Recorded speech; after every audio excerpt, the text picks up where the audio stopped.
अस्सलाम वालेकुम नाजरीन, मैं हूं रामीन सैयद और आप देख रहे हैं प्रोग्राम ज़ेरे बहस। नाजरीन, भारी भरकम, दिल दहला देने वाले, नाकाबिले यकीन बिजली के बिलों के खिलाफ पूरा मुल्क सरापा एहतजाज है।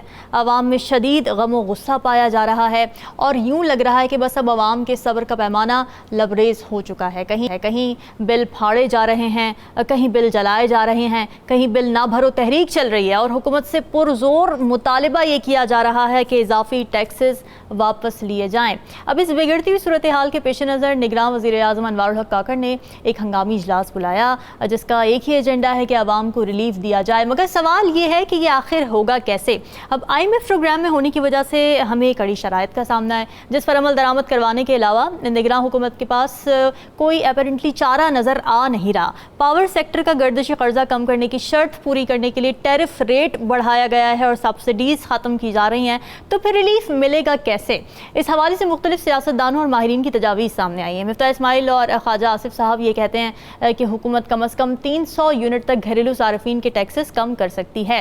फिर खुर्शीद शाह साहब ने बिजली के फ़ी यूनिट में 15 रुपये कमी की तजवीज़ की है और ये भी कहा है कि निगरान हुकूमत ऐसा कर सकती है। फिर ये तजवीज़ भी सामने आ रही है कि इन बिलों को या तो सर्दियों में एडजस्ट किया जाए या फिर किस्तों में लिया जाए। तो अपने तजियाकारों की राय जान लेते हैं कि उनके ख्याल में मुमकिन तौर पर किस तरीके से रिलीफ फराहम कर सकेगी ये निगरान हुकूमत। हमें ज्वाइन कर रहे हैं सीनियर तजियाकार ज़फ़र हिलाली साहब, राव खालिद साहब और आसमा उदूद साहिबा भी हमारे साथ मौजूद हैं। आप सभी का बहुत शुक्रिया।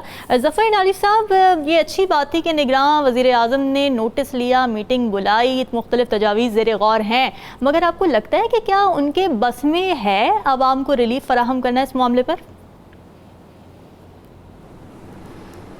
देखिए, मैं समझता हूँ कि उनके बस में नहीं है। अच्छा। हालांकि अगर हमारा IMF के साथ एक अच्छा रिश्ता होता तो शायद फिर वो हो सकता था, मगर वो भी उस वजह से होता, उस रीज़न से होता कि हमारा जो आउटलुक है गवर्नमेंट्स का वो ये होता कि सिर्फ़ और सिर्फ जितने पैसे हम रिलीफ देना चाहते हैं वो अमीर की जेब से आए। मगर हमारे governments are headed by the amirs, है ना? सबसे अमीर, मैं और नहीं कुछ कहना चाहता, यही कह दें सबसे ज़्यादा पैसे जिसके पास हैं, कैसे वो आए, क्यों आए, वो सब छोड़ें, वही तो हैं लोग अमीर। तो क्या वो अपना जेब काटेंगे? हाँ, वाकई अगर पेट्रियाटिक लोग होते तो काटते, अगर उनका अवाम का परवाह करते तो काटते, मगर वो नहीं करेंगे। तो देखिए, थोड़ा सा लेट्स एग्जामिन इट। आपने एक एग्रीमेंट साइन किया है IMF के साथ और उस एग्रीमेंट में आपने ये प्राइस राइज को फैक्टर इन किया है। बिल्कुल। मतलब क्या कि आपने कहा है कि जब इंटरनेशनल प्राइस बढ़ेंगे तो आपके प्राइसेस बढ़ेंगे, जब सर्कुलर डेट बढ़ेगा उसको भी ऑफसेट करने के लिए प्राइसेस बिजली के बढ़ेंगे। 30% आप सब्सिडाइज दे रहे हैं फर्टिलाइजर कंपनीज को, उसको अगर आप निकालेंगे, पहले तो आप निकाल नहीं सकते, वो रिटन एग्रीमेंट है तो भूल जाएं, मगर अगर भी उसको आप तोड़ें और उसके बाद आपको जो पेनल्टी देना पड़ेगा उससे 3 गुना ज़्यादा होगा। बट बहरहाल अगर फिर भी आप कुछ करें तो वो पैसे किधर से आएंगे? सही। ये 30% सब्सिडी जो आपने उनको प्रॉमिस किया है वो किससे लेंगे? वो फिर वो एक बात आती है। और अगर आपने बगैर सोचे समझे, इसलिए कि आप पे दबाव है, आप ये जो एग्रीमेंट है IMF के साथ आप वायलेट करें, तो फिर 2 चीज़ें हो सकती हैं। एक, IMF कह सकता है खुदा हाफिज, उसका मतलब है कि आप डिफ़ॉल्ट होंगे। Exactly. जब आप डिफ़ॉल्ट होंगे आपका करेंसी कोलैप्स होगा। एक ही थोड़ा सा मैं समझता हूँ किरण है उम्मीद का, वो ये है कि अगर आप IMF को जाने के पहले कहें कि हम इतना रिलीफ देना चाहते हैं और ये सब पैसे हम वादा करते हैं कि ये पैसे हमारे ख़जाने में आएंगे इस तरीके से, उतने ही वक्त में और एग्जैक्टली दैट अमाउंट, मगर वो एलिमेंट ऑफ ट्रस्ट आपका और IMF का रहा ही नहीं है। तो आपने जो सवाल पूछा क्या गवर्नमेंट रिलीफ दे सकती है, मैं समझता हूँ नहीं दे सकती। ठीक है, लाली साहब के ख्याल में गवर्नमेंट रिलीफ नहीं दे सकती। आसमा साहिबा, आपको क्या लगता है? गर्दिशी कर्ज़ों की बात की जाती है। मिफ्ता इस्माइल साहब का मैं एक इंटरव्यू सुन रही थी, उसमें वो कह रहे थे कि मुशर्रफ दौर से गर्दिशी कर्ज़े मौजूद हैं और वो बढ़ते जा रहे हैं। इक़दामात इस तरह के किए जाते हैं कि टैरिफ रेट बढ़ा दिया जाता है, मगर जो ठोस इक़दामात करने चाहिए जिससे कीमत कम हो वो नहीं ली जा रही। आपको क्या लगता है, एक तो कसूरवार कौन है इस वक्त जो बिजली के निर्ख जिस नहज पर पहुँचे हुए हैं, और दूसरा ये कि क्या रिलीफ देना मुमकिन है इस वक्त की हुकूमत के लिए? देखिए जी, हमारे पास हमेशा से यही एक रवायत रही है कि we opt for easy way out. Easy way out यही है कि आप अपने गरीब के ऊपर प्रेशर करते, प्रेशर आप ट्रांसमिट करते। आप कभी भी अपनी एलीट क्लास या जो क्लास इस प्रेशर को सस्टेन कर सकती है उस पर कभी भी असर्ट नहीं करती। देखिए, हमारे पास इसका एक इजी सोल्यूशन ये है कि आप ये प्रेशर ट्रांसमिट करते हैं जो हम कर देते हैं बहुत इजी। बिल्कुल। दूसरा है कि आप अपना टैक्स नेट बढ़ाएं।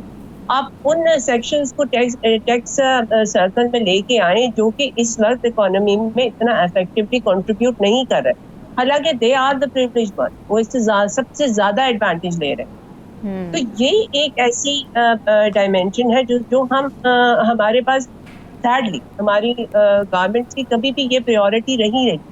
हमारे पास हमेशा इजी वे आउट्स होते हैं जो कि हम ऑप्ट कर लेते हैं। फॉर द टाइम बीइंग हम हर चीज को अंडर द कारपेट डालने की एक रिवायत रही, लेकिन अंडर द कारपेट कोई चीज हमेशा के लिए नहीं, वो हमेशा बाउंस बैक करती है। और इस वक्त जैसे एक केओस हमारे पास सामने खड़ा हुआ है, एक मसला हमारे पास, ये कोई ओवरनाइट नहीं बना।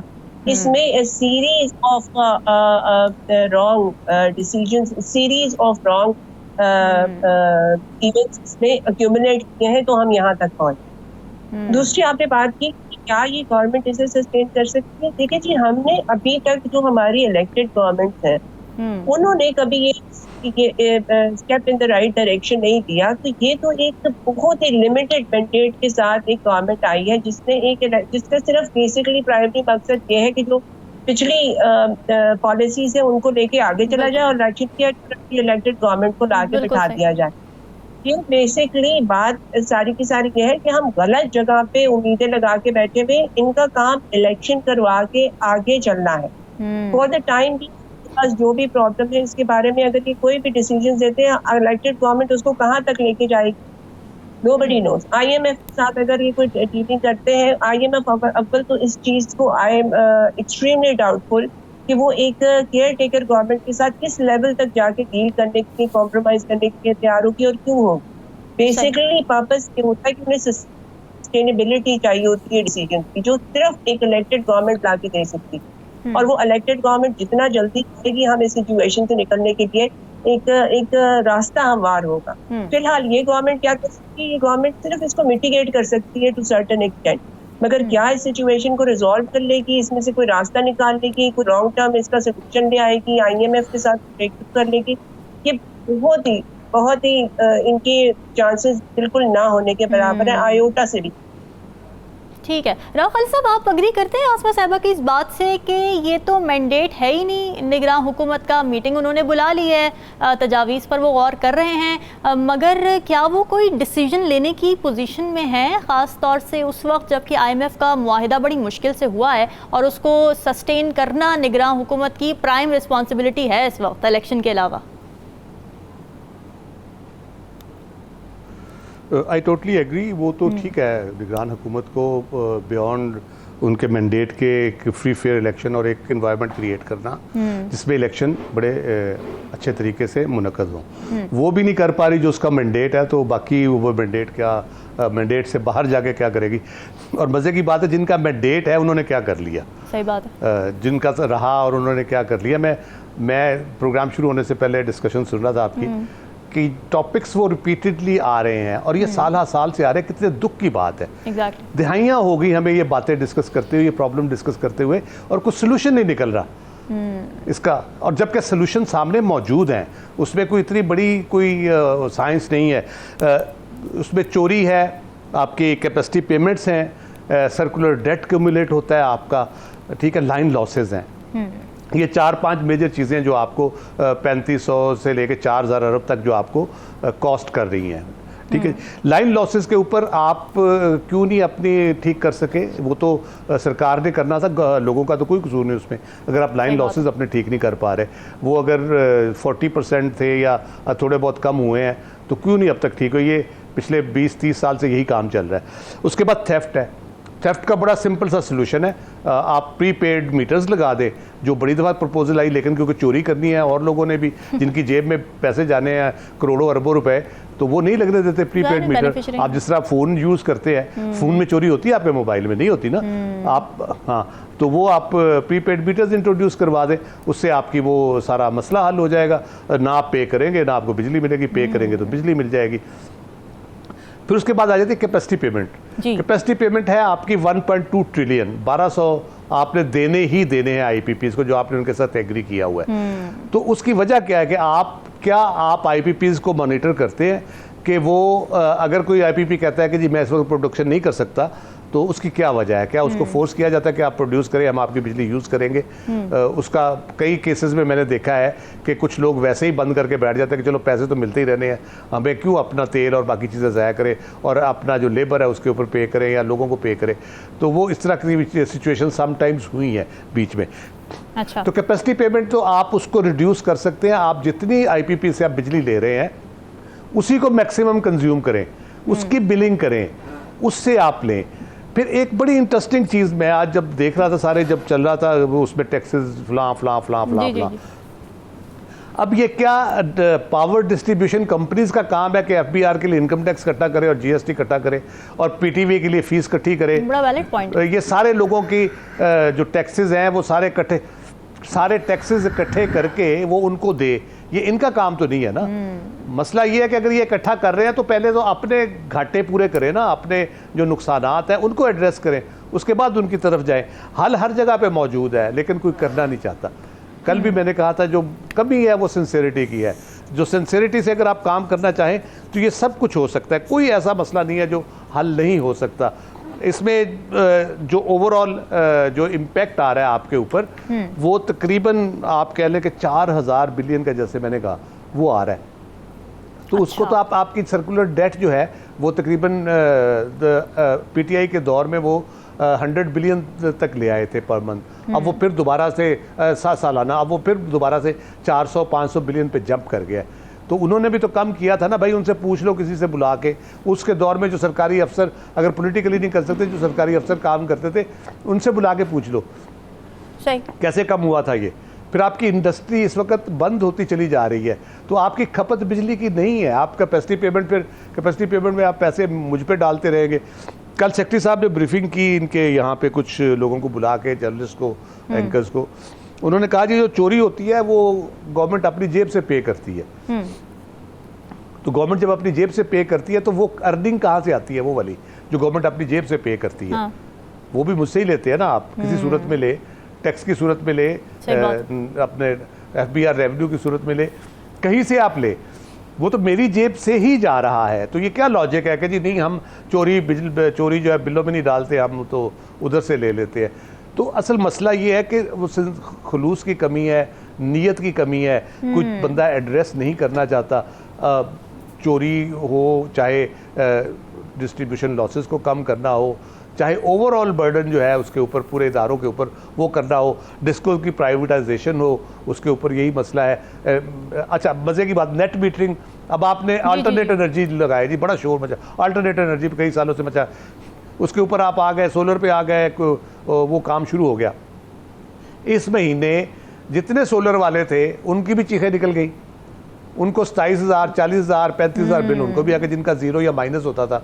-7,000 एक बंदे का बिल था, मैंने खुद देखा है। अच्छा। उसको 27,000 का बिल आ गया। वो किस चक्कर में आ गया भाई? वो आपकी बिजली यूज नहीं कर रहा। सही बात है। ठीक है, तो यही समझ नहीं आ रही। अब ये आप अल्टरनेट एनर्जी जराए जो हैं उसको भी डिस्करेज कर रहे हैं। ठीक है, और उसकी वजह बुनियादी तौर पे समझ आती है, क्योंकि अगर आप अल्टरनेट एनर्जी पे, सोलर पे से आपकी 30% पॉपुलेशन चली जाती है सोलर के ऊपर, तो वो कैपेसिटी चार्जेस तो आपने देने ही देने हैं। हाँ। वो तो नहीं रुकेंगे। वो तो जब तक आईपीपीज हैं, उनकी जान में जान है या उनके वायदे ख़त्म नहीं होते, वो तो एग्जिस्ट करते हैं, उनको तो आपने पे करना ही करना है। तो आप अगर सोलर पे भी चले जाते हैं, अल्टरनेटिव एनर्जी पे भी चले जाते हैं, आप हाइडल पावर मैक्सिमम यूज़ करना शुरू कर देते हैं, तो वो 1200 अरब रुपया साल का आपको बगैर कुछ किए वो देना ही देना है। तो कोई आईपीपीस की जो आप बात कर रहे हैं, कैपेसिटी पेमेंट्स की आप बात कर रहे हैं, आपको लगता है इसका कोई सॉल्यूशन है, इस चुंगल से निकला जा सकता है, या फिर ये एक लामुतनाही सिलसिला है जो जिससे हमारी जान नहीं छूटने वाली अभी अनकरीब? देखिए, पाकिस्तान में माफियाज और उनके नेक्सेस हैं। मैं आपको एक मिसाल दे देता हूँ। बेनजीर भुट्टो के दौर में 1994-95 में ये आईपीपीस का सिलसिला शुरू हुआ। मुआहिदे हुए, 15 साल के मुआहिदे थे, जो 2000 आप कह लें कि वो तकरीबन 2009-10 में जाके वो मैच्योर होने थे। उसके बाद उनको रीनेगोशिएट आपने करना था, और with the passage of time उसके आई थिंक 6 सेंट पे हुआ था। उसमें बांग्लादेश ने 4 सेंट पे किया था, हमने 6 सेंट पे किया था। वो भी एक कंट्रोवर्सी थी। तो वो कम होते चले जाना था। आपकी बिजली जो है वो 2 सेंट पे आ जानी थी। हुआ ये कि जब नवाज शरीफ साहब हुकूमत में आए, उन्होंने केसेस कर दिए उनके ऊपर, हब पावर फलां आईपीपी स्कैंडल बन गया और गिरफ्तारियां शुरू हो गई। आसिफ जरदारी साहब भी अंदर चले गए, जो आईपीपी के उस वक्त चेयरमैन बनाए गए थे, वो भी अंदर चले गए। तो उस केसेस की वजह से वो सुप्रीम कोर्ट में केसेस चलते रहे। जब मुशर्रफ आए, वो केसेस उसके सेटल हुए, तो आईपीपीज वाले सारे रोना धोना लेके उनके पास पहुंच गए। उन्होंने कहा जी हमारे तो 15 साल का मुआहिदा था और ये केसेस अब जाके सेटल हुए, हम तो इतना नुकसान कर चुके, ये कर चुके हैं, तो आप यहाँ से रिन्यू करें इन केसेस को। अच्छा, ठीक है। उन्होंने दोबारा से 2004 या 5 में वो अगले 15 साल के लिए रिन्यू हो गए। उसमें एक बड़ी इंटरेस्टिंग बात ये हुई कि पीपल्स पार्टी की गवर्नमेंट में उनको पता नहीं था। राजा परवेज अशरफ साहब थे उस वक्त वज़ीर एनर्जी, वज़ीर तवानाई थे। उन्होंने ऐलान कर दिया कि जी 2010 के बाद हम सस्ती बिजली देंगे। उनको ये पता नहीं था कि ये 2010 में एक्सपायर नहीं हो रहे, ये तो अब जाके होंगे 2020 में जाके एक्सपायर होंगे या 19 में होंगे। तो उन्होंने ऐलान कर दिया। उसके बाद जब पता चला 2010 आया, तो उनका लहजा मजाक उड़ा कि आपने तो ये वादा किया था सस्ती बिजली देंगे। तो ये इस तरह से करके ये माफियाज इस तरह ऑपरेट करते हैं। पूरी तरह आप कह लें कि हम असीर हैं गिरफ्त में आईपीपीस की, जिस किस्म के हमने मुआहदे किए हुए हैं। ठीक है, हिलाली साहब आप कुछ ऐड करना चाह रहे हैं?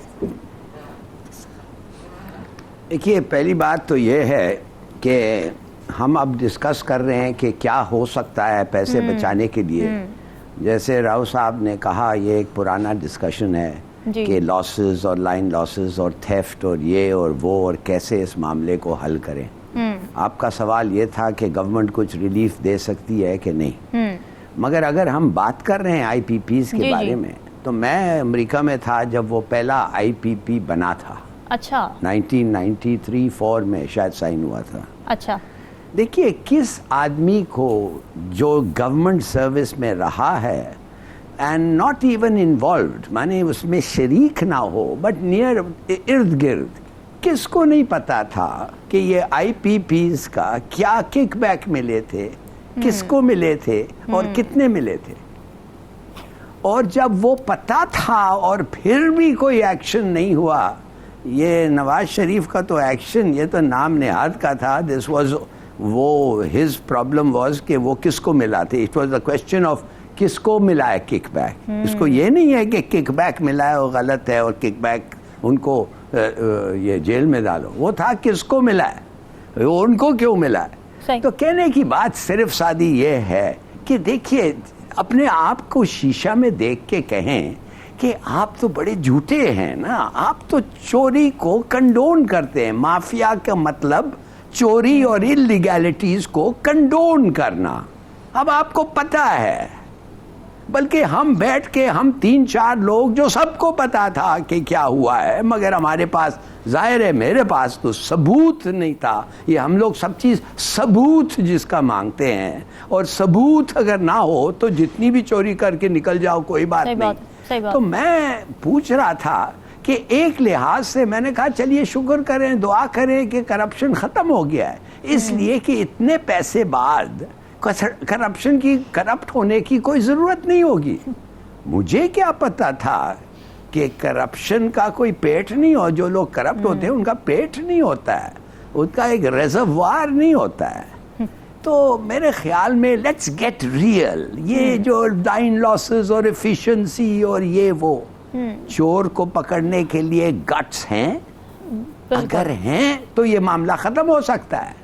बिल्कुल ठीक। आपको याद होगा एक दफे एक जमाने में एक नैब का चेयरमैन आया था, बड़ा बन रहा था वो कि मैं उनकी छोटी उंगलियों की काट दूंगा इन लोगों को, वो ये निशान रहेगा उनके पास कि ये चोर के, इस तरीके से नैब काम होगा। उसको क्या हुआ, वो किधर गया, उसका नाम और निहा कोई सुना ही नहीं उसके बाद। एक उंगली नहीं कटी, एक नाखून खराब नहीं हुआ। तो देखिए इस किस्म के अगर आपके पास लोग हैं तो क्यों आप खामखा टाइम हराम कर रहे हैं और लाइन लॉसेस पे और हाउ टू प्रिवेंट थेफ्ट और हाउ टू डू दिस और दैट, जब सबको पता है कि थेफ्ट क्या है। हाँ, कौन ये बात करता ठीक है, है, कौन बेनिफिट करता ये है। बात ठीक है। हम तो टेक्निकलिटीज़ पर बात करें मगर आवे का आवा बिगड़ा हुआ है, मॉरल करप्शन, ये तमाम तर चीज़ें अपनी जगह हैं। आसमा साहिबा, सोल्यूशन की हम बात कर रहे थे कि सोल्यूशन निकल नहीं पा रहा, क्यों नहीं निकल पा रहा इतने सालों से? क्या डायरेक्शन मिल नहीं रही या सही डायरेक्शन कोई ढूंढना चाहता नहीं है? छोटे छोटे पॉलिटिकल जो फ़ायदे होते हैं पॉलिटिकल गेन्स के लिए बस पॉलिसीज़ बनाई जाती हैं, कुछ देर के लिए आवाम को खुश किया जाए, फिर ये कहा जाता है कि जी हम मुश्किल फ़ैसले कर रहे हैं। मुश्किल फ़ैसले करके आवाम पर बोझ डालना मुश्किल फैसला होता है या फिर रिफॉर्म्स करना असल में मुश्किल चीज़ है जो कर नहीं पाई कोई भी गवर्नमेंट आज तक? जी हमारे पास तो ट्रेजेडी यही रही है ना कि हमारे लीडरशिप की जो पैटी गेन्स हैं वो हमेशा पाकिस्तान की लॉन्ग रन बेनिफिट पे हमेशा बाहरी रहे। हमेशा डिसीजंस उसी मुताबिक लिए गए हैं कि जो उन्हें एडवांटेज दे सके, जो कि उनके पैटी गेन्स एक्चुअलाइज कर सके।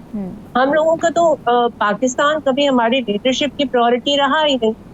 और आप जो कह रही है ना कि वो डायरेक्शन की कमी है या इनिशिएटिव की या सिंसेरिटी की या डेडिकेशन की, basically they are self centered dominated. आप मुझे बताइए कि अगर इस पूरे सिस्टम में आप करप्शन को कंटेन कर लेंगे तो हमारी जो एक मेजॉरिटी लीडरशिप है उसका क्या इंटरेस्ट रह जाएगा पॉलिटिक्स में, क्या इंटरेस्ट रह जाएगा आपकी गवर्नेंस में? यहाँ कौन है, आप मुझे उंगलियों पे गिनवा सकते हैं ऐसी लीडरशिप जो कि लोगों को सर्व करने, जो पाकिस्तान को एक डायरेक्शन देने, जो एक तरक्की की तरफ ले जाने के लिए एक विजन रखती हो? You can hardly count them on finger. Right. हमारे पास जो इस हम एक लीडरशिप बैंकरप्सी का शिकार, हमारे पास कोई भी ऐसे लोग नहीं हैं जिनकी प्रायोरिटी पाकिस्तान हो, पाकिस्तान की आवाम की जमहूरियत जो है ना, इसकी जमहूर है लेकिन लीडरशिप नहीं है। यहाँ पे सिर्फ पैक्ट गेन्स को एक्चुअलाइज करने के लिए डिसीजन लिए जाते हैं। गवर्नमेंट में आया ही इस वजह से जाता है कि how to fulfil their goals, self goals उनको किस तरह से फुलफिल करेंगे। और वो सेल्फ गोल्स इतने बड़े होते हैं कि उसमें पाकिस्तान का मुस्तकबिल बाजुकात टेक हो जाता है।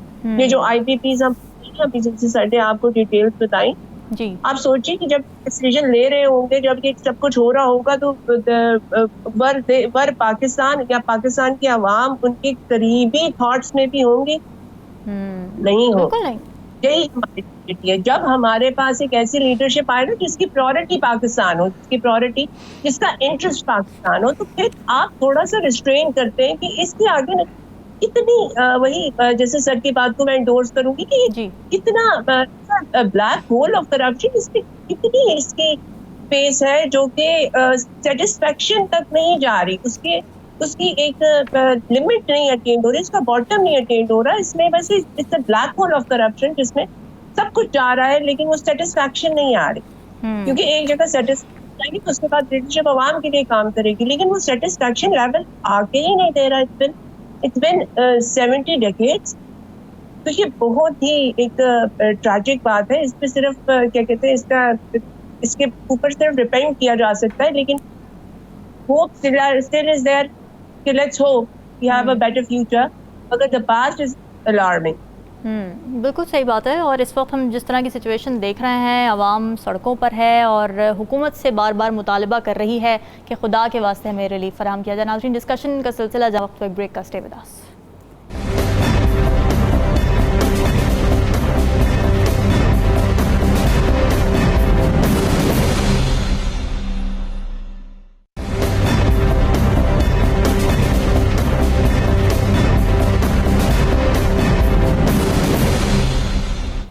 वेलकम बैक नाज़रीन। जब से मुश्तरका मफादात काउंसिल ने नई मरदमशुमारी की मंजूरी दी है और इलेक्शन कमीशन ने नई हल्का बंदियों के तहत इंतखाबात ताख़ीर से कराने का ऐलान किया है, तो ये बहस छिड़ी हुई है कि आया वक्त पर इलेक्शन कराने ज़रूरी हैं या फिर नई हल्का बंदियों के तहत इलेक्शन कराना ज़रूरी है, यानी आइनी तौर पर किस चीज़ को ज़्यादा अहमियत हासिल है। इस मामले पर मुख्तलिफ सियासी जमातें मुख्तलिफ राय देती नज़र आ रही हैं। नून लीग नई हल्का बंदियों की हामी नज़र आती है क्योंकि उन्हें इलेक्शन में ताख़ीर सूट भी करती है, मगर पीपल्स पार्टी 90 दिन में इंतखाबात पर जोर देती नजर आ रही है। फिर MQM पाकिस्तान भी ये कहती है कि जी नई हल्का बंदियों के बगैर शफाफ इंतखाबात का इनेकाद मुमकिन नहीं है, जबकि कुछ सियासी रहनुमा इस बात पर भी जोर देते रहे हैं कि इलेक्शन कमीशन चाहे तो हल्का बंदियाँ जल्दी मुकम्मल करके 90 दिन के टाइम फ्रेम में ही इलेक्शन करवाए जा सकते हैं। आवाज़ सुबह ज़राए से ये खबरें सामने आईं कि इलेक्शन कमीशन ने हल्का बंदियों का वक्त कम करने पर तजावीज़ तैयार कर ली हैं और इस सूरत में इंतखाबात फरवरी के बजाय अब जनवरी 2024 में भी हो सकते हैं। तो इससे फ़र्क क्या पड़ेगा? और फिर ये सवाल कि क्या नई हल्का बंदियों का मामला तकनीकी मसला है या फिर सारी जमातें इस पर अपनी अपनी सियासत खेल रही हैं, इस हवाले से अपने तजियाकारों की राय जान लेते हैं। हिलाली साहब, आपको क्या लगता है जो अगर महीना पहले भी हो जाते हैं इलेक्शन, वो तो फिर भी 90 दिन की आईनी टाइम फ्रेम से तो बाहर ही हैं। आपको लगता है कि इस डिसीजन पर अगर पहुंचती है इलेक्शन कमीशन तो तमाम सियासी जमातें मुतमईन होंगी, कंसेंसस हो जाएगा इस पर? देखिए, क्या आप समझती हैं कि डीलिमिटेशन होगा? ये एक ही सवाल है, ये नहीं कि इलेक्शंस कब हों। अगर इलेक्शंस कभी भी हों, अगर उनको धांधली के नतीजे से, तो फ़र्क क्या पड़ता है आज धांधली हो या कल धांधली हो, धांधली तो होगा। तो दैट्स नॉट द पॉइंट। अब बात असल ये है कि लोग कहते हैं देखो इट डजंट मैटर, वो सीट्स तो नहीं बढ़ेंगे और सीट्स तो नहीं बढ़ सकते जब तक कॉन्स्टिट्यूशनल अमेंडमेंट नहीं आया और असेंबली नहीं है, कॉन्स्टिट्यूशनल अमेंडमेंट नहीं आता है। नहीं साहब, सीट्स की टोटल नहीं बदलेगी, मगर सीट्स के अंदर जो नतीजा होगा वो बहुत बदलेगा। मैं तो कहता हूं हर सीट को आप जिता सकते हैं और हरा सकते हैं। और जिन लोगों ने ये डीलिमिटेशन की थी 2018 के लिए 2013 में, और वो 2018 में भी चला था, वो तो नहीं चाहेंगे। That is a favourable distribution of votes with in the constituency. मैं आपको थोड़ा सा, मैं पता नहीं हमारे लोग समझते हैं कि नहीं डीलिमिटेशन, जेरी मैंडरिंग। देखिए, बात असल ये है ना कि एक मुल्क में जिधर 80% लोग लिखने और पढ़ नहीं सकते हैं, चलिए 80% नहीं तो 60% कर दें जो लिख और पढ़ नहीं सकते, उनको आप जेरी मैंडरिंग और डीलिमिटेशन और सेंसस ये क्या एक्सप्लेन कर सकते हैं? आप बताएं मुझे। अगर उनको हम कहें कि ज़रूरी है कि हर आदमी गिना जाए, वो कहते हैं जी मुझे तो आपको बड़े लोग बता सकता हूं जो गिनती हुई नहीं है उनकी।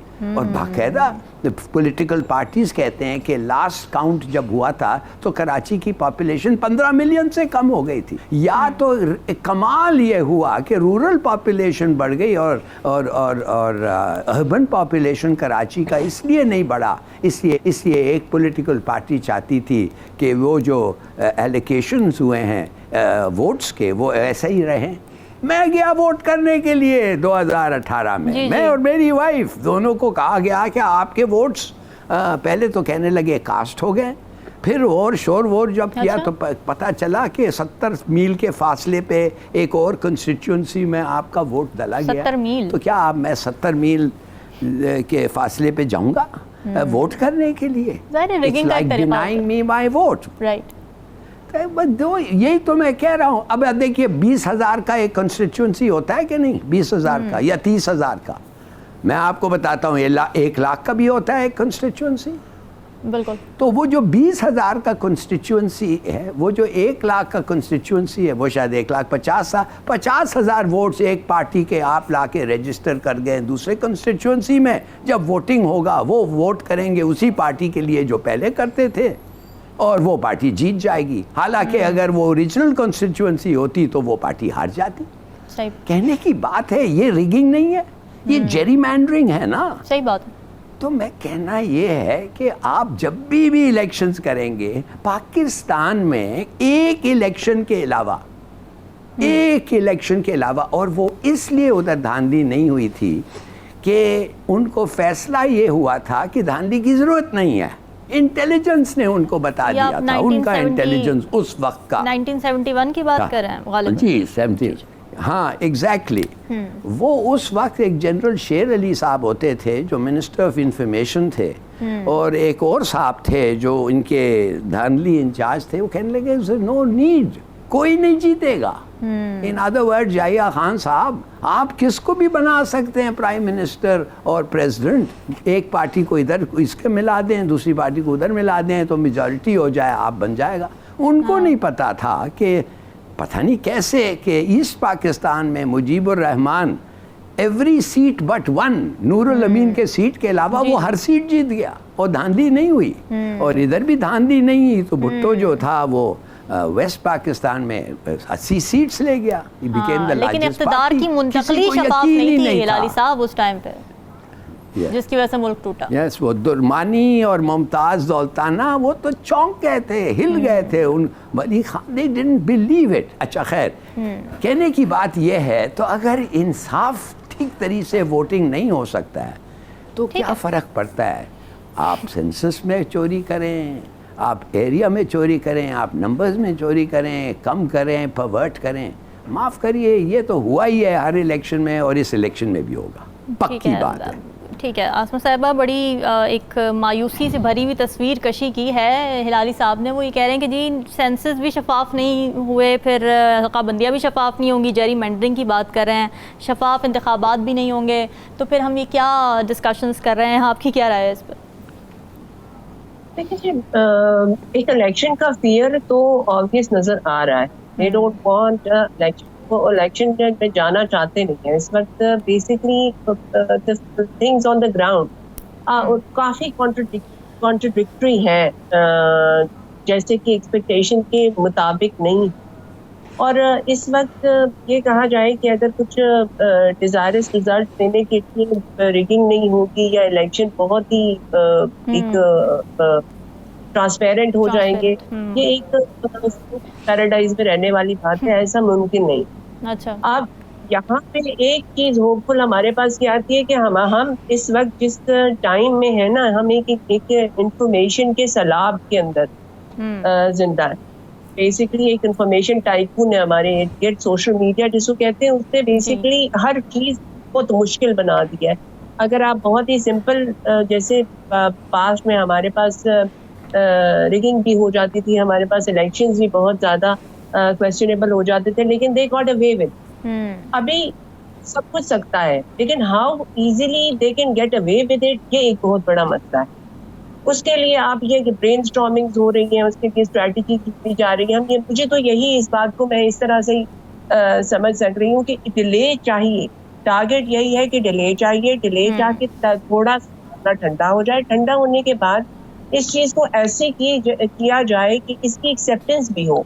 क्योंकि एक्सेप्टेंस के हवाले से जो हमारे पास अब एक इंफॉर्मेशन फ्लो है ना, उसको एक जर्नलिज्म का नया, जो आपके पास एक मोबाइल जर्नलिज्म आ गया है, एक अलग किस्म की इंफॉर्मेशन इनको आ गई है, आप उसको कंटेन नहीं कर सकते। फिर लोग they have knowledge, they have desire to seek knowledge. अब लोगों को इस तरीके से उनके लिए कोई एक्स्ट्रा ऑर्डिनरी चीज नहीं है, उन्हें 7 बजे के प्रोग्राम का इंतजार नहीं करना, उन्होंने अपने फोन पे 2 मिनट में चीज को देख के उससे आगे फॉरवर्ड कर देना, शेयर कर। तो अब इस चीज को मैनेज कैसे किया जाए, इसकी कबूलियत कैसे डेवलप की जाए, ये एक बहुत बड़ा मसला है। तो ये डिलिमिटेशन और है, इससे जो भी ये हासिल करना चाहते हैं, उस तरह की बात बिल्कुल एक्यूरेट है कि उन्हें सीटों की जरूरत नहीं है, उन्हें बेसिकली वोटर को मैनिपुलेट करना है, वोट को मैनिपुलेट करना, इधर से उधर वोट की ट्रांसमिशन होनी है। डिलिमिटेशन से और कुछ ऐसी एक्यूरेट कंसेंसस पाकिस्तान में अभी तक इसकी एक्यूरेसी हमेशा क्वेश्चनेबल रही। तो हमारे पास अभी ऐसा ये है कि टाइम, इन्हें थोड़ा सा टाइम एक एक्स्ट्रा शायद मिल जाए।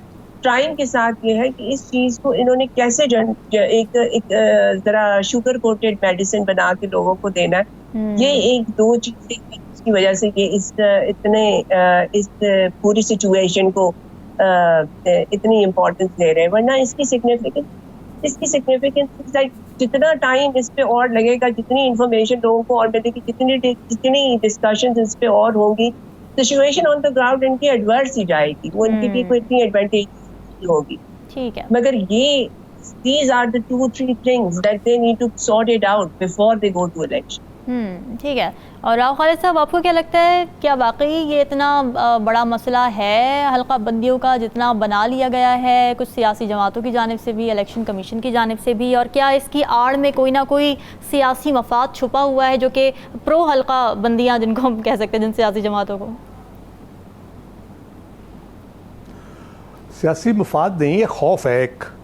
एक पार्टी का, एक शख्स का खौफ है जो इनको अजीबोगरीब हरकतें करने पे मजबूर कर रहा है, और इनको ये समझ नहीं आ रही कि हम जिस सिचुएशन में इस वक्त मौजूद हैं, जो आज की सिचुएशन है, बिजली के बिलों के हवाले से देख लें, ओवरऑल महंगाई के हवाले से देख लें, पॉलिटिकल इंस्टेबिलिटी के हवाले से देख लें, इंटरनेशनली हमारा जो एतमाद है इंटरनेशनल कम्युनिटी में और जो वक़ार है उसके हवाले से आप देख लें, कैपेसिटी के हवाले से हमारी देख लें, हर लिहाज से हम एक दलदल में धंसते चले जा रहे हैं। और किसी को कोई, यानी वो कहते हैं कि अक्लमती नहीं है कि क्या हो रहा है। यहाँ पे कई दिहाइयों से कह तो रिजाल तो था ही, अब तो लगता है दानाई भी फारग हो गई है, कोई दाना बचा बचा ही नहीं जो कम अज़ कम अकल का मशवरा ही दे सके। 1971 के इलेक्शन की बात हुई तो वो हिलाली साहब ने जो कहा रिपोर्ट की बुनियाद पर, उन्होंने कहा जी बिल्कुल कोई मसला ही नहीं होगा। तो उस इलेक्शन के रिजल्ट से ये सीखा है हमने कि अब हमने रिपोर्ट्स पे डिपेंड नहीं करना, हम अपना रिजल्ट खुद तैयार करके रखा करेंगे और उसी के मुताबिक हम अनाउंसमेंट किया करेंगे। और ये होता रहा है। अब हम डिपेंड ही नहीं करते, हम छोड़ते ही नहीं किसी पे, ना किसी रिपोर्ट पे बिलीव करते हैं ना किसी और चीज़ पे। हम अपना लिख के रख लेते हैं कि जी ये सीटें इतनी इसकी, इतनी इसकी, इतनी इसकी, और उसके मुताबिक बस तय हो जाती है हर चीज़। कुछ ना कुछ सीख लेना चाहिए। मसला ये कि हल्का बंदियाँ, जी ये सबक सीखा, लेकिन मुल्क का बेड़ा गर्क हो रहा है ना इससे। बस लोगों की जब लोगों की से नहीं होगी मामलात में, जमहूरियत के दावेदार है। मैं एक बड़ी इंटरेस्टिंग बात करूँ, मैं कभी सोचता हूँ इन चीज़ों के ऊपर कि मसाइल क्या है हमारा मसला ये है कि हमारा जो निज़ाम है ना, उसका धड़ है गीदड़ का, उसका सर है शेर का। ठीक है, अब शेर का दिमाग कहता है कि छा जाओ, खा जाओ और पड़ जाओ, जिस्म उसकी मदद नहीं करता। ठीक है, वो गीदड़ है, वो पीछे दिल खींचता है पिछली तरफ कि नहीं यार इस तरह किया तो ये ना हो जाए। तो इस कश्मकश में हम पिछले 70-75 साल में ये शेर और गीदड़ का जो मलगूबा बना हुआ है ना, उसने हमें कहीं का नहीं छोड़ा, और हम कोई किसी तरह कोई फैसला नहीं कर पाते। आप जिस्म की बात कर रहे हैं, ये दिमाग भी वैसा हो जाएगा या बॉडी दिमाग जैसी हो जाएगी अनकरीब? क्या देख रहे हैं फिर आप? ट्रांसफॉर्मेशन अल्टीमेटली हम शेर की तरफ जा रहे हैं या गीदड़ बनने की तरफ जा रहे हैं? देखिए, ट्रस्ट योर पीपल, उनके वोट पे यकीन करें, उनके फैसले पे यकीन करें, ये पूरे का पूरा धड़ भी शेर का हो जाएगा और इंशाल्लाह चीज़ें बेहतर होनी शुरू हो जाएंगी। लेकिन कोई यकीन करे ना इस बात के ऊपर। अच्छा, हल्का बंदियों की जहाँ तक बात है, वो तो बिल्कुल कोई ज़रूरत नहीं है उनकी। आपको क्यों ज़रूरत है? क्या आपकी सीटें चेंज हो गई हैं, नंबर ऑफ़ सीट्स चेंज हो गई हैं, उसकी वजह से आपको वो कार्व आउट करना पड़ रहा है अलग-अलग हल्कों को? ये सिर्फ एक बहाना है डिले करने का। कोई अब सारे बोल रहे हैं ना, मुराद अली शाह साहब भी यही बात कर रहे हैं जो कल मैं कह रहा था कि जी मसला क्या है, आपका कंस्टिट्यूंसी तो चेंज नहीं हुई। ठीक है, नंबर ऑफ कॉन्स्टिट्यूंसीज चेंज नहीं हुआ, सूबों की एलोकेशन ऑफ कॉन्स्टिट्यूंसीज चेंज नहीं हुई, तो आप किस लिए करना चाह रहे हैं हल्का बंदियाँ? क्या मसला है? जहाँ से 5 लाख वोटर था वहाँ 7 लाख हो जाएगा, तो आप चंद पोलिंग स्टेशन बढ़ा के वोट कास्ट कराएं उनके। अच्छी बात है, एक बंदा अगर लाख वोट से मुंतखब होता था, वो 1.5 लाख से 2 लाख से मुंतखब होगा। लोगों को इत्मीनान दें, लोग वोट डालें आके। आप इलेक्शन उसके पोलिंग स्टेशन बढ़ा के आप उसको मसले को हल कर सकते हैं। ये बिला वजह की एक खराबी है। फिर अब इलेक्शन कमीशन फिर दोबारा उस बात पे आ गया, जब हम सब लोग समझते हैं और सबको पता है और इनको भी बताया गया है कि ये डिजिटल सेंसेस है भाई, आपके कंप्यूटर पे हर चीज़ पड़ी है, जियो टैगिंग हुई है सारे इलाकों की, घरों की, पॉपुलेशन की। आप कंप्यूटर पे बैठ के हल्का बंदियाँ कर सकते हैं। अब अगर 1 महीने का फर्क पड़ गया तो 2 महीने का भी पड़ सकता है, 3 महीने का भी पड़ सकता है। ये मैं पहले भी कह रहा हूँ, 20-25 दिन का काम है जिसको 4 महीने पे ले जाना चाहते हैं। तो मसला ये है, जब तक जी। और सबसे बुनियादी बात ये है, जिस मसले में हम फंसे हुए हैं, हम बार बार बहस करते हैं इन मौज़ूआत के ऊपर, बार बार बात करते हैं, जो मुल्क को मसाइल दरपेश है, बिजली के बिलों के हो, महंगाई के हो, कुछ भी, उसका हल है जब तक आपके यहाँ पॉलिटिकल स्टेबिलिटी नहीं आएगी, आपके यहाँ एक जेन्युइनली मुंतखब हुकूमत नहीं आएगी और एक आज़ाद तरीके से काम करने वाली हुकूमत नहीं आएगी, आपके मसाइल हल नहीं होंगे। पॉलिटिकल इंस्टेबिलिटी कंटिन्यू करती है तो आप अगले 4-6 महीने में ऐसी जगह पे खड़े होंगे जहाँ पे आपके पास फिर कुछ चारा नहीं होगा। बिल्कुल आप ऐसे ही। और कोई गलत फैसला भी कर सकते हैं। अल्टीमेटली जो फंसती है या पिसती है वो है आवाम। नाज़रीन, डिस्कशन का सिलसिला जब वक्त ब्रेक का, स्टे विद अस।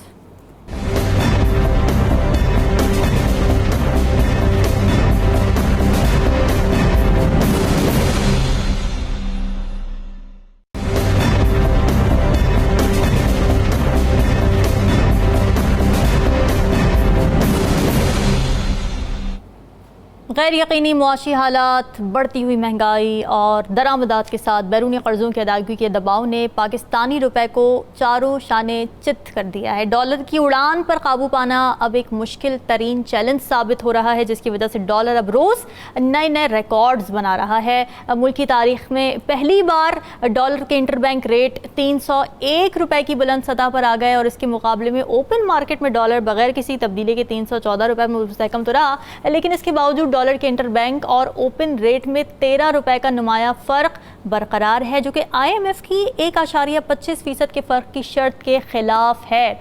अब इस नुमाया फ़र्क से इस बात का पता ये चल रहा है कि निगरान हुकूमत में हवाला हुंडी मार्केट की सरगर्मियाँ बढ़ चुकी हैं। अब डॉलर महंगा होने से नाज़रीन ट्रिकल डाउन इफ़ेक्ट होता है, ज़िंदगी के हर शोबे पर उसके असरात नुमाया होते हैं। आम इस्तेमाल की हर चीज़ की कीमत बढ़ जाती है, लोगों की क़ुव्वत ख़रीद कम होती चली जाती है। तो डॉलर बेकाबू होने की आखिर वजूहात क्या हैं, मज़ीद इसके क्या असरात मुरतब हो सकते हैं, इस हवाले से बात कर लेते हैं। हिलाली साहब, आपको क्या लगता है इतनी तेज़ी से डॉलर की उड़ान जारी है और जो ग्रे मार्केट अब डेवलप होती जा रही है, जिसका मार्जिन भी बढ़ता जा रहा है, कितनी तशवीशनाक बात है ये मईशत के लिए? हाँ, एक लिहाज से तो ग्रे मार्केट जो बढ़ता जा रहा है बिल्कुल सही है, उस पर होना चाहिए। मगर ग्रे मार्केट बताता क्या है आपको? ग्रे मार्केट आपको बताता है कि जो करंट एक्सचेंज रेट है वो सही रेट नहीं है। सही रेट जो मार्केट रेट कहते हैं वो नहीं है, इसलिए अगर वो मार्केट रेट होता तो ये फ्लक्चुएशन नहीं होता। बिल्कुल। तो बिल्कुल, अब आप पूछेंगे कि क्यों ये मार्केट रेट इस्टेब्लिश नहीं होता है, एक क्यों इतना ये होता है? And that is very simple. आपके एक्सपोर्ट्स ड्रॉप हो गए हैं, आप डॉलर नहीं कमा रहे हैं, मगर इंपोर्ट्स जो है IMF के कहने पे पता नहीं अभी वो फिर इंपोर्ट करने लग गए हैं डॉग फूड या नहीं, मुझे नहीं पता, मगर वो बढ़ गए हैं। फिर आप देखें कि क्या हो रहा है कि हुंडी शुरू हो गया है। देखिए, हुंडी जब तक है, रिमिटेंसेस आपके $4 बिलियन कम हो गए हैं। रिमिटेंसेस जी, तो रिमिटेंसेस वो है जो आप बैंक को जाते हैं बाहर के मुल्क में और कहते हैं पाकिस्तान को ये पैसे भेज दो, अब वो कहते हैं हुंडी के पास, इसलिए 13 रुपया उनको फी डॉलर ज़्यादा मिलता है, तो वो क्यों जाएंगे थ्रू दिस? तो अब गवर्नमेंट को आप कह रहे हैं कि ये हुंडी और अनलाइसेंस कंपनीज और हुंडी को बंद करो। कैसे बंद करेंगे भाई? उधर तो डॉलर तो पाकिस्तान आता ही नहीं है ना। डॉलर हुंडी का मतलब ये है कि इधर अगर आप उधर से आप डॉलर किसी को देते हैं और वो आदमी किसी और को कह के पाकिस्तान में आपको पैसे दे देता है, dollar doesn't enter the Pakistan ना। एग्जैक्टली, इकोनॉमी में नहीं आता। अच्छा, अनलाइसेंस कंपनीज, हाँ अनलाइसेंस कंपनीज हैं, चलो उनको आप बंद कर सकते हैं। पहले ये स्मगलिंग तो ख़त्म करें। ये जो 12 चेक पोस्ट के बाद फिर भी पेट्रोल जो है जो 80 रुपया ईरान में मिलता है 280 हो गया है इधर। आप मेहरबानी से पता तो करें ये डॉलर्स के ये चेक पोस्ट किस लिए हैं, कैसे आ रहा है वो पैसे। अब लोग कहते हैं कि बड़ी अच्छी बात है कि कम से कम डॉलर में अगर आपके पास हो तो आप पेट्रोल भी जाके ले सकते हैं, इसलिए गवर्नमेंट के पास इतने पैसे नहीं है पेट्रोल रहने के लिए। Yes, that's an argument of sorts, मगर it's not an argument which is क्या कहते हैं एजुकेटेड आर्ग्यूमेंट तो नहीं है ना, इसलिए कि आप ख़त्म है। तो मैं समझता हूँ कि ये जो है एक मैं बताता हूँ आपको कैसे इसको ख़त्म कर सकते हैं। फ्रैंकली शॉर्ट कमेंट कर दीजिएगा, टाइम थोड़ा कम है। ओके, अच्छा, नहीं बस ठीक है। तो इसके यू कैन डू समथिंग, दूसरे लोगों से सुनते हैं कैसे करें। चलें, ठीक है। आसमा साहब, आपको क्या लगता है क्या मुहर्रिकात हैं डॉलर के इतने बढ़ जाने के? सर ने बिल्कुल अच्छी तरीके से हाईलाइट किया, लेकिन इसमें बेसिकली जो आपकी सिचुएशन वर्सन हुई है ना, तो हमारे पास डॉलर की वैल्यू का चैलेंज हमेशा रहा है, लेकिन इसको स्टेबलाइज करने के लिए जैसे हम कहते हैं ना ट्रिगर डाउन इफेक्ट डॉलर का आपकी इकोनॉमी पे होता है, आपकी पॉलिटिकल स्टेबिलिटी का इन सब चीजों पे होता है। आपके यहाँ पे हमारे पास जितनी हमने एक रोलर कोस्टर राइड पिछले 13-14 महीने में गुजारी है, हमारी पॉलिटिकल सिनेरियो जिस तरीके से अप डाउन अपवर्ड डाउनवर्ड हर डायरेक्शन में, that was a roller coaster ride. Political stability जब तक आप लोगों को नहीं देंगे ना, आपके पास इन्वेस्टमेंट नहीं आएगी बाहर। इन्वेस्टमेंट की तो आपकी जो इम्पोर्ट एक्सपोर्ट का डेफिसिट है वो हमेशा वाइडन रहेगा, उसको आप थिन नहीं कर सकते। आपको इन डायरेक्शंस में सोचना है। पॉलिटिकल स्टेबिलिटी पाकिस्तान में होगी तो ये सब कुछ अपनी अपनी जगह पे प्लेस, टाइम लगेगा, it may take time but it will reach their places. मगर वहाँ तक पहुँचने के लिए वो पॉलिटिकल स्टेबिलिटी तो मिले ना, वो एक राइट कदम तो एक राइट डायरेक्शन में मिले, एक उम्मीद तो बंदे के भाई यहाँ से आगे अब जर्नी स्टार्ट हो गई। हम तो एक ही जगह पे सीसॉ की जगह तरह उसी एक ही जगह पे हम ऊपर नीचे मूव कर रहे हैं, we are not moving ahead. बिल्कुल ये जर्नी कहाँ होगी? ये political stability is the prerequisite of everything. Exactly, I completely agree. Rao Khalid साहब, आपके क्या राय है इसके ऊपर? डॉलर की कीमत आपको लगता है कि अब कोई फुल स्टॉप भी लगने वाला है या फिर ये अभी बढ़ेंगी चीज़ें और इसकी वजह से होशरुबा महंगाई आवाम बर्दाश्त करेगी? एक तो मैं वो हिलारी साहब की ईरानी तेल की स्मगलिंग पे थोड़ा सा एक जुमला कह दूं जी। मौजूदा वज़ीर आज़म के होते हुए वो ख़त्म नहीं हो सकता, और दूसरा उसकी वजह यह है कि एक तो ये बलूचिस्तान से है, उन्होंने वापस भी जाना है बलूचिस्तान में। अच्छा। और वो कभी भी उसको शायद इनकरेज करे, डिस्करेज ना करे अपनी कंस्टिट्यूंसी को उस तरह से। डॉलर का मसला ये है कि स्टेट बैंक का फेलियर है बुनियादी तौर पर। आपके यहाँ एक इंडिपेंडेंट रेगुलेटरी बॉडी है जिसने IMF के साथ भी जो आपका तय हुआ था उसमें आपने यानी आप कह लें कि 1.5 या 1.25% जो है ना इंटरबैंक और बैंक के इंटरबैंक में और ओपन मार्केट में फ़र्क होना चाहिए, जेन्युइनली यही होना चाहिए। लेकिन हुआ ये है कि बैंक भी उस पर धंधा कर रहे हैं, ओपन मार्केट तो कर ही रही है। ओपन मार्केट में आप जाएं, आप डॉलर अगर कोई देगा भी आपको, ओपन मार्केट में जो रिपोर्ट हो रहा है अगर 320 रिपोर्ट हो रहा है तो आपको 330, 335, 340, 350 तक देगा। दूसरा वो रिकॉर्ड पे आपको नहीं दे रहा। आप उसके पास जाएंगे, जो नॉर्मल तरीका होता है शनाख्ती कार्ड दे, वो दर्ज करते हैं किस पर्पज़ के लिए चाहिए, एक ख़ास लिमिट से ज़्यादा आपको दे नहीं सकते, वो ये नहीं कर रहे। अब आपको कहेंगे, आप उनसे चेंज कराने जाएंगे, वो कहेंगे अच्छा जी कहाँ है आप, फलां जगह पे, अच्छा मैं पहुँचा देता हूँ आपको। वो आपके पास गली मोहल्ले में आके गाड़ी में बैठ के किसी दुकान पे बैठ के आके आपको पैसे दे के और वो ले जाएंगे। तो ये किसने रेगुलेट करना है? जो आपकी रेगुलेटरी बॉडीज़ हैं, जो FIA है या for that matter state bank जो है, ये चीज़ें उन्होंने रेगुलेट करनी है। आपने खुला छोड़ दिया, हर बंदा अपना माल बना रहा है। इसहाक डार साहब ने क्या जी तहकीकात हुई है, बैंकों ने इतना उसमें से पैसा बनाया है तो उनके खिलाफ जुर्माना होगा, पता नहीं कितने 2-2, 4-4 करोड़ रुपए जुर्माना करके उनको छोड़ दिया। आपके सामने सब कुछ हो रहा है, सबको पता है क्या हो रहा है, और लेकिन उसको कोई वाली वारिस नहीं है उसका, उसको करने को तैयार नहीं है। तो लेकिन एक और वजह भी है जो अभी बयान नहीं की जा सकती, वो किसी मुनासिब वक्त में मैं बयान करूंगा कि ये डॉलर जा कहाँ रहा है और कौन मार्केट से खरीद के इसको बाहर भेज रहा है। जी चलें, ये डिस्कशन फिर हम कभी करेंगे। नाज़रीन, ज़रूरत इस बात की है कि ठोस इक़दाम या रिलीफ फराहम किया जाए आवाम को, और लॉन्ग टर्म प्लानिंग की जाए, इकनॉमिक रिफॉर्म्स की बात की जाए, अपने सियासी मफादात को बालाए ताक रखते हुए। डिस्कशन आपने सुनी, हमें दीजिए इजाज़त। अल्लाह हाफ़िज़।